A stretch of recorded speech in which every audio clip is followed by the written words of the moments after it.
BNP chairperson ও সাবেক প্রধানমন্ত্রী দেশনেত্রী বেগম খালেদা জিয়ার দ্রুত রোগমুক্তি ও সুস্থতা কামনায় ফরিদপুরের আলফাডাঙ্গা উপজেলার বানা বাজারে মিলাদ ও দোয়া মাহফিল অনুষ্ঠিত হয়েছে। শনিবার বাদ মাগরিব বানা ইউনিয়ন বিএনপি ও অঙ্গ সংগঠনের উদ্যোগে এ আয়োজন করা হয়।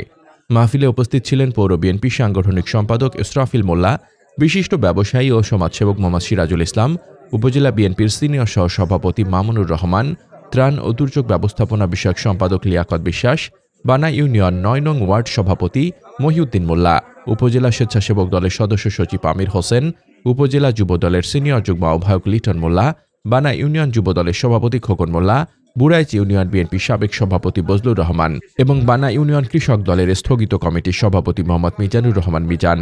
এছাড়া বিভিন্ন এলাকা থেকে বিএনপি ও এর অঙ্গ সহযোগী সংগঠনের অসংখ্য নেতাকর্মী দোয়া মাহফিলে অংশগ্রহণ করেন। দোয়া পরিচালনা করেন বানা বাজার জামে মসজিদের ইমাম হাফেজ মোহাম্মদ আতিয়ার রহমান। আয়োজকেরা দেশনেত্রী বেগম খালেদা জিয়ার দ্রুত আরোগ্য ও দীর্ঘায়ু কামনা করেন। মোহাম্মদ শামীম রেজা, দৈনিক খোলা চোখ।